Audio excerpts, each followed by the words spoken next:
Welcome back to Unsolicited. Workforce conversations in federal contracting usually start when something breaks. Positions go unfilled, attrition spikes, or performance slips because staffing didn't materialize as expected. What we rarely talk about is the work that should have happened years earlier, before a contract was ever even awarded, before a requisition was written, and before hiring ever began. Today's conversation is about upstream work and why workforce capability is built long before anyone is officially hired. Our guest today, Lorena Herrera, is the Vice President of Business and Community Engagement at SandTech Solutions, where she works at the intersection of workforce strategy, education partnerships, and long-term talent development. Based in San Antonio, she plays a direct role in shaping cybersecurity pipeline efforts through collaboration with K-12 schools, magnet programs, internships, and advisory boards, helping translate early exposure into long-term workforce readiness. Lorena, welcome to Unsolicited. So happy to be here. We're Thank you. glad to have you. We have a lot to talk about, and I have a ton of questions. So I'm looking forward to all of your answers. It was pretty exciting prepping for this because I feel like there's a lot I can pick your brain on. Definitely. So what I would like us to do is start with the upstream conversation that I just mentioned, not at the hiring stage, but long before that. Mm-hmm. When people talk about workforce shortages in cyber, the conversation usually starts with the hiring thought process. Yeah. But when people say there's a cyber workforce shortage, what they are actually looking at is probably too late if they're talking hiring. Mm-hmm. What's your thought on that? Yeah, I think, workforce development and whatnot really starts young. Exposing, it's an ecosystem, really. It's not just when, like you said earlier, when there's a shortage or a need, but when, long-term, how are we getting kids in our communities exposed to this potential career field that's in what I like to say in their backyard, Here in San Antonio, we are a big cyber and IT industry, and it's about making sure kids have the exposure and opportunity to see the potential that's out there for them here in San Antonio. How do you expose it? You're saying there's got to be this exposure. How do they know what they don't know? How are they being exposed? I think a big part comes from industry partners and getting into communities and sharing and being a partnership with schools, whether it's the K-12 level or at the university level, and taking the time and finding the people to give back, to be, whether it's a person that they wanted to see when, they were little, but also, just being as involved as they can, whether it's through school programs, providing internships and whatnot, but it creates a partnership that's really needed. So the same workforce that is wanting that talent has to be a part of developing that talent. 100%. And so you're doing some of that now. Yeah. And I like the idea because I think that there's a lot to be said about developing workforce and how much people have to take onus and get involved in it, companies especially. A recent Federal News Network article described federal cyber workforce efforts as patchy and increasingly uncertain, especially when they rely on short-term funding and last-minute hiring pushes. What does that kind of instability tell us about why waiting until hiring time is probably already too late? Because it's very reactive. It's a very reactive perspective to the need for, cyber and IT professionals. But I think, industry partners and schools, we need to work together to be proactive. And like I mentioned, giving back in order to share experiences, to really develop and give kids a chance to see, is this something I'm interested in? So it's that just feels a little bit reactive, but needs to put emphasis on the proactiveness. Well, I think part of what that goes to in my mind is that we've got to get kids speaking the language, maybe finding it interesting, discovering how it could be interesting, because there's a lot of different facets of cyber. Of course, yeah. Right? Right, it's a field, not a, And it's not easy. Right. So it's not like you're going to train someone in cyber overnight. Right, exactly. And it's about exposing them young. And there's so many great, whether it's schools and organizations here in San Antonio, but all over the country, that are already doing that, which is where I get to come in and I get to kind of build the partnerships between SandTech and the schools and whatnot, and see how we can support them, whether it's, on an advisory board level, or even bringing in some of our own cyber experts into the schools and working with students as we can. Good. It's taking an active part in making sure that when you have the need, that you've created the workforce that's going to be available to you. Yeah, definitely. I like it. So how do those community-based efforts create stability that short-term funding cycles can't? It's just putting in the long-term work, it's putting in the effort that's long-term, it's planting seeds really, with kids. Like, I think, a lot of the times experts or even schools, because I've been on both sides. So I used to be a vice principal, and then I transitioned into this role. And so in government contracting and whatnot. So I've seen both about how the impact of a community can, positively impact students, whether it's, it could, specific, it's not even specifically for them. We want all these kids to go into cyber, but just to give them a chance to see what's out there. So it's a long-term investment. So a career, like I think of things like a career day. Career days are great because they're kind of like, little seed planting, but there's also things like, supporting schools through their clubs and programs, internships and mentoring that really are that long-term effect. So yeah, we had someone on our podcast a few weeks back that talked to us a lot about how if you are only looking for folks that have all of this expertise in cyber right out of the chute, you're probably missing the mark on some talent. And so developing that early on, getting folks involved in it, getting these kids interested, allowing them the opportunity to work their way through it. And I think what I hear you saying, and so correct me to 100%, is that if we do, as cyber professionals, some mentorship, we can start to build on folks that are plenty capable of doing the work, but maybe it would cost a little less because we're doing the development ourselves. Yeah, I like the idea. So if exposure doesn't happen until college, which I think is what is traditional, part of our problem. What opportunity has maybe already been lost? I think it's the chance of kids who never even know about cyber and IT, even though kids have phones and tablets and things, they never think about the threats that are out there.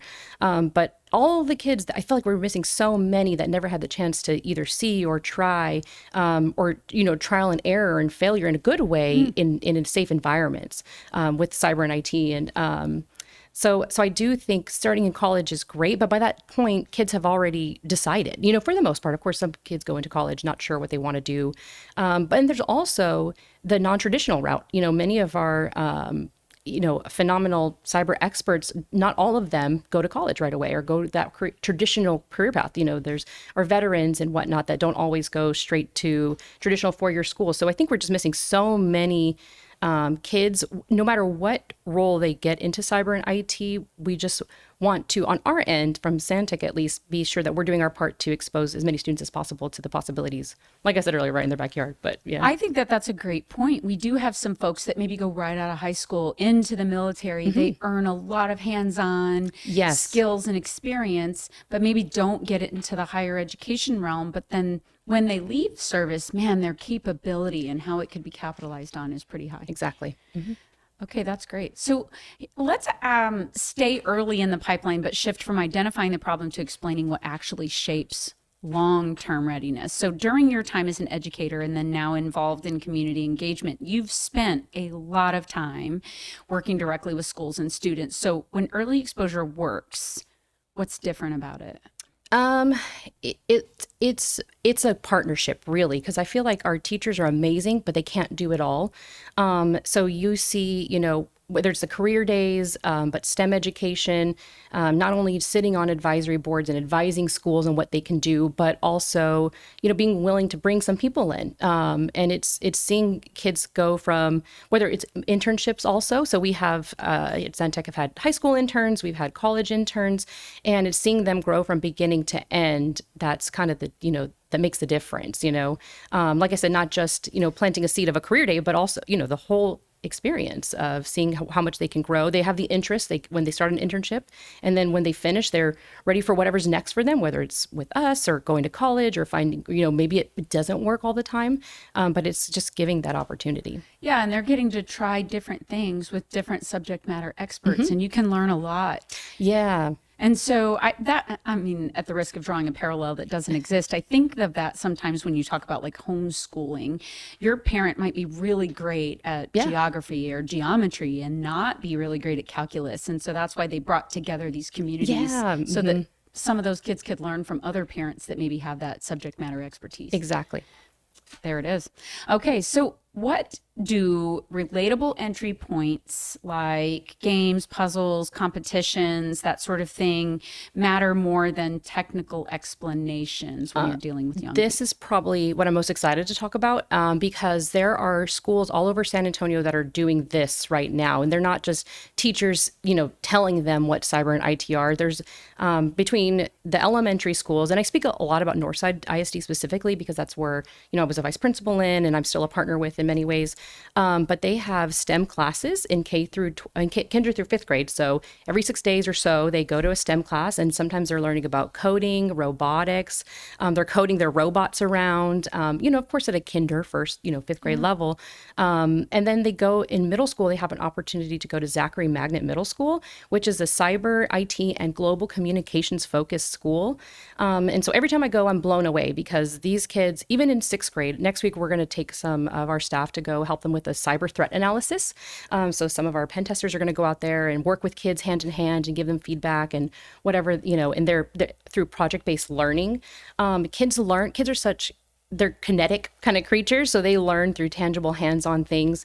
When you talk to kids in middle school middle school specifically, they talk about like this game. I think it's called Cyber Threat Defender or something like that. But it was a card game created by UTSA, and they have a big tournament in the middle of seventh grade, and they just love it. And you think, well, how are they learning about cyber through a card game? But it's really cool. And it's it is conceptual, right? That's surface level. It's in some ways. But they just love it, and they are learning that terminology at a young age. And even kids, when I talked to some of the kids why did you pick Zachary Magnet and cyber? Did you know what it was? And they were like, well, they came to a presentation. Then I remembered coding in elementary. And so I really wanted to come here, and I love it ever since. So, I mean, they are coding. They're coding in middle school, creating websites, and just through it. It just is so meaningful to see them through tangible hands-on experiences. And then they have the option to go into high school. There's a High School Magnets Insight that has a little bit of IT in it.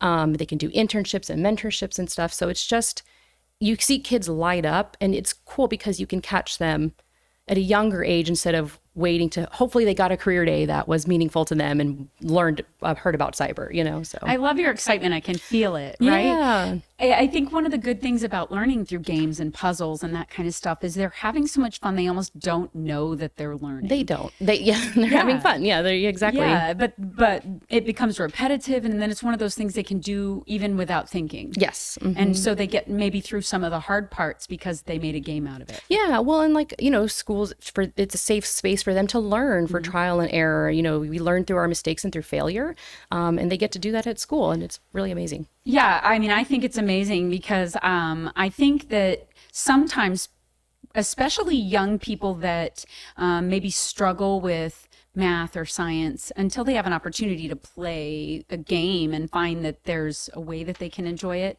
they might get in their own way and tell themselves, I'm not smart enough or I'm not good enough. And they don't do that when they're playing a game. Right. It's a safety to build confidence, a safe spot.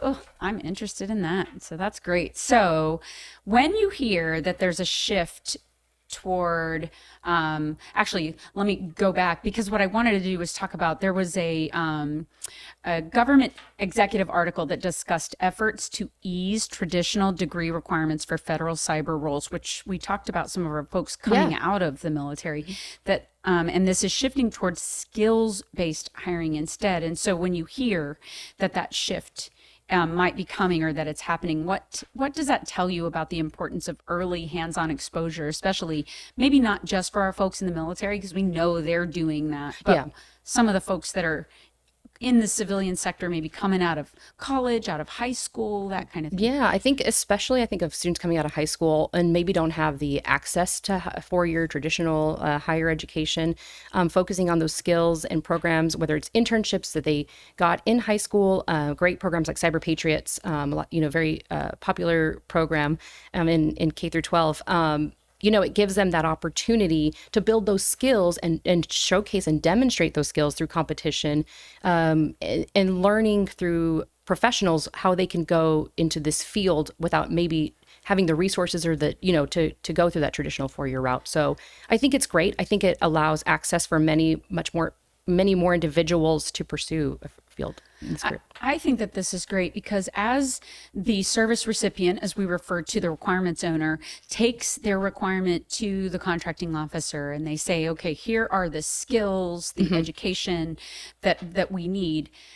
We're seeing more and more of a bachelor's degree or X amount of years of experience. And so I think that there is some of this being taken into account, but I think that there might be room for more of that, especially if we're injecting this into high schools and getting young people interested in it. Definitely. I mean, I can think of people on our staff that didn't go the traditional route, and they were, I think of one that, was a Cyber Patriot champion and whatnot and developed those skills and is one of our most phenomenal leaders. But, and so that, things like this article mentioned allow access for some great people that we don't want to miss out on, And not taking away from, the learning portion of it, that sometimes when someone is trained so well in a specific thing that when something new that they weren't trained on comes up, they almost don't know what to do with it.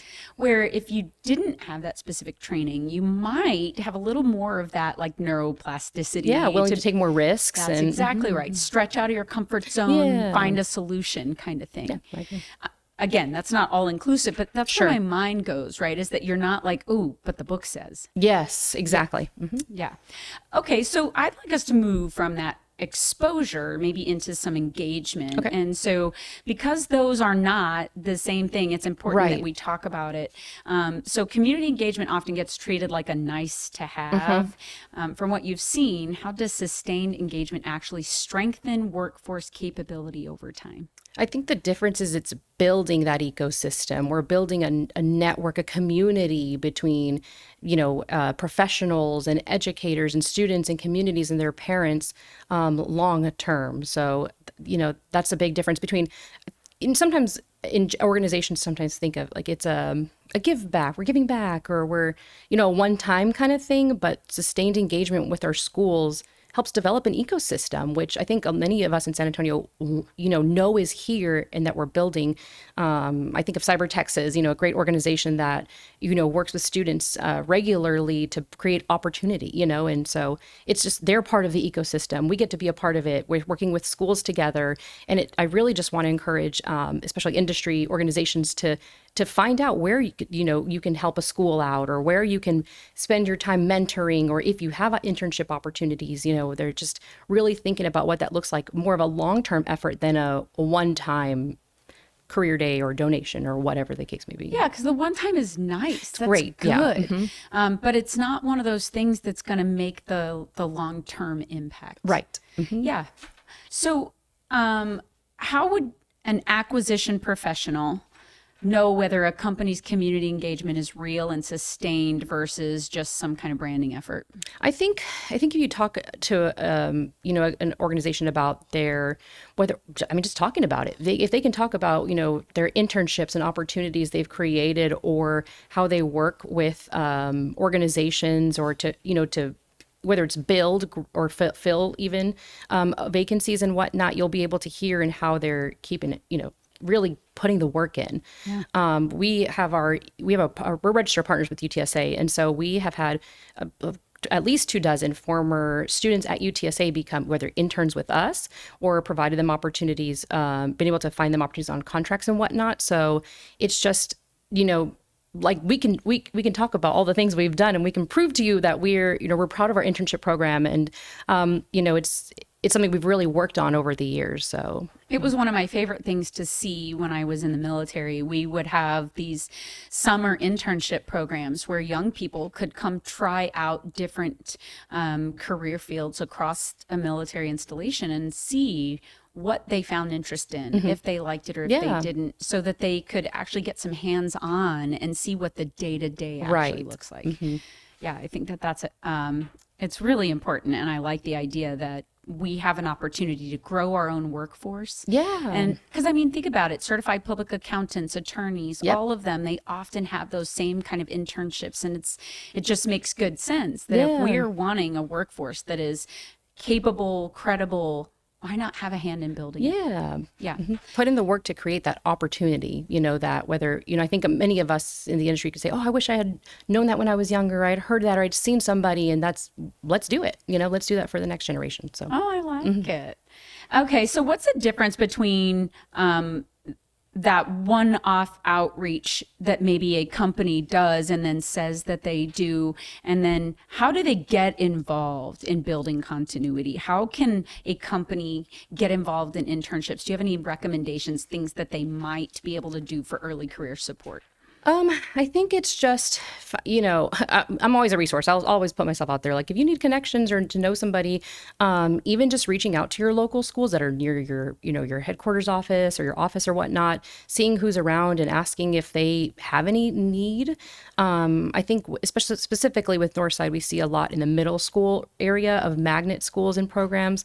But there's many, even I don't want to say regular high schools, but non-magnet high schools offer what they call career and technical education classes. So they have cyber classes and IT classes and intro level things for if a student doesn't go to the magnet school route, they still have the opportunity to take a class like that. So you can reach out to the schools and find out who the leader of those classes are, or even their like their college readiness kind of offices, and see how you can support and give back or create, internship opportunities or, whatever the options are. So it's just, I think teachers and educators, from my experience, they do so much, right? So they're thinking about the day to day and teaching the content. So it's almost like for us too, where you say it's the nice to have. Well, it's nice to have. We had industry partners, but they also need the help to bridge the gap too. You know what I mean? So someone to reach out to them and say, where can we help? Where can we step in? Where can we mentor a career day internship? And so instead of us over here waiting for someone to reach out and say, hey, will you help, for us to maybe take the effort to lean in and say, how can we help? Yeah, how can we help? Exactly. Yeah, I like it. Okay, so if we can change just a little bit, because I want to narrow this down to a geographic sort of conversation, because where the work happens definitely matters. And there's still this perception that cyber talent has to be imported from elsewhere. And so I think there are some assumptions that people make about San Antonio, and some of those assumptions are no longer reality with regard to the cyber workforce and capability. What are your thoughts on that? Yeah, we don't need it. Import is great for we can get talent, of course, everywhere, which is an amazing thing that STEM education is across the nation. But the future of cyber is sitting in the classrooms in San Antonio. We're building an ecosystem and partnerships to make sure that the kids here in our communities know that this is here in San Antonio. They don't have to leave home if they don't want to, that we are working to help create that opportunity for them. I mean, between whether it's company organizations working with schools, the schools through their STEM education programs, their magnet school programs, it's happening here in San Antonio. Cyber Patriots and that group, and then with Cyber Texas and all of the big, our mayors have known, how important that is and how much we are a cyber city. So we're building the ecosystem right now, or it's already being built. So it's kind of it's not necessary, but. We had Spud Webb on, and he threw a fun fact in the universe about how San Antonio is the second largest cyber city besides I guess it would be a trifecta, but the DMV, National Capital Region. So I don't know that everybody knows that, but there are some organizations right here that actually give opportunities for kids to come learn on computers, play with computers, figure out how to build them, lots of science and technology. And I think that because there is so much here, we're failing to realize how much of that workforce can be harvested right here in our own backyard. Yeah, and I think the schools know that for sure. Like the local school districts, I think of a few others too that have done such a great job of creating those opportunities in career and technical education, specifically around cyber and IT. I mean, there's a Cyber Patriots team at many of the high schools in the area, and so yeah, it's here. The talent is here, and the schools are working hard. And I want all of our industry professionals to know, like, find a way to plug yourself in to help these kids out, so, or just to give them an opportunity, someone to hear from, a real professional. Yeah, very good. And so there was a recent Texas public radio feature that highlighted San Antonio's coordinated workforce investment efforts, including partnerships across education, industry, and technology sectors to prepare residents for advanced roles. How does that kind of coordinated citywide investment change the way that we think about San Antonio as the future cyber talent market? I think it just really tells us that the leaders in our community know the importance of, or the skill that's in our community, the potential that our communities have. And, it also makes me think of, in a few weeks, we're going to Rayburn Middle School is having a resource fair, but it's for the community, not just the students. So similar to like a career day, career fair, and not necessarily to recruit or anything like that, but just to share with that specific middle school community the opportunities out there, in this field. Or we're going to bring a few of our professionals to talk about their paths, whether they're traditional or non-traditional, how to get into careers in cyber and IT. So I think it's just everybody's thinking about it. And that article just shows how our leaders in our community are thinking about that as well. I love that this is happening. And selfishly, I think about me as a young person growing up in a really small town. I never knew a lot of what options or opportunities were out there. I worked for a couple of civil engineers in my career, and man, I found it so interesting that I always thought, if I had known about this sooner in my life, I would have loved to be a civil engineer. Just some of the things I found so interesting. And I love that we're introducing this to young people. Cyber can be something that they grow to really love, and we're introducing it to them so they know it's there. Exactly. Yeah, I think it's great. So if you were advising a contracting officer that's evaluating vendors in different markets, what signals would tell them that a region has the sustainable talent depth to fill the requirements that they are trying to source for? I think that definitely goes back to looking at the schools and what kind of organizations are in in the city or region in the area to help develop and give, like we said, opportunities and chances to try and grow those skills. Just looking at what's out there, what are the schools offering, or what partnerships have the universities created with local organizations, businesses, small and big, to really develop. And I've seen some of this, like when you see these requests for information, market research type stuff coming out, they're asking, what are you doing to guarantee that you can fill the pipeline within this time frame? And what kind of sourcing do you do? And so I think it's important that a lot of these companies can speak to how they are, one, getting involved in growing their own pipeline, but two, investing in the development of that pipeline so that we can be sure that when the requirement exists, we can meet the requirement. And especially with local talent. Like you said, we love some imported talent, but there's a lot of it here. Yeah, definitely. Okay, so why should acquisition professionals pay attention to the regions that are building talent natively instead of relying on that relocation? I think it's because you will find that it's not just one group that's making this investment. So it's not just the schools, it's the industry partners, the universities, organizations and nonprofits that are really putting the time and effort to, one, let it be known that we're growing cyber experts here in our region, that we're doing it together too. Yeah. It's not just one single, part. It's a group of many. I think of our Zachary Magnet Advisory Board. I'm not the only industry partner that's on the board, but there's also people from the district and other organizations, our current experts that are in the military doing these kinds of roles. And so it's just, we're all working together, and that's just one little group. You know what I mean? There's many groups like that here in San Antonio that are making that effort. Yeah. And I think that if I was a contracting officer, I would love to hear that you're shopping locally for people, because you can't always guarantee you're going to find the talent is willing to relocate. And I think too, being Military City, USA, there's people that are here from everywhere. So we just have a great opportunity here in San Antonio, that people that even my own parent, he was military, and then we landed here in San Antonio, and we've been here ever since. And so there's many military families that choose San Antonio as their home, because it's a family friendly city. It feels like a small town, big city, small town vibe. But the schools, there's so many people giving back and putting that investment in here in San Antonio. So it's good. I got a question for you, Lorena. Oh, yeah. Just in alignment with everything you're talking about, for those industry partners that are not involved in the ecosystem like what we have in San Antonio to help the schools, help the colleges develop that talent, what would you advise them to get their buy-in? Because I know some industry partners are like, okay, what's my ROI for that? What would you tell them?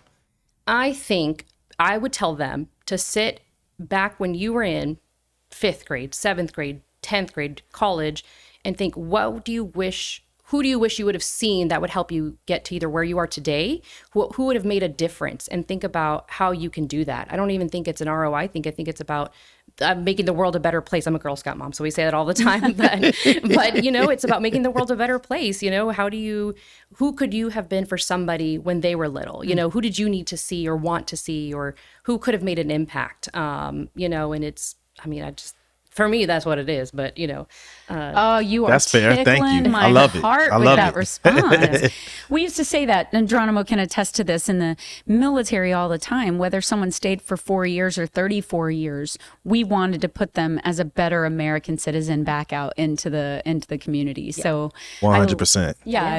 I love the sentiment behind that. So before we wrap up, I want to bring this back to something practical for people that are actually out there making these decisions. What is your unsolicited advice to organizations that say they just can't find cyber talent but haven't invested in developing upstream?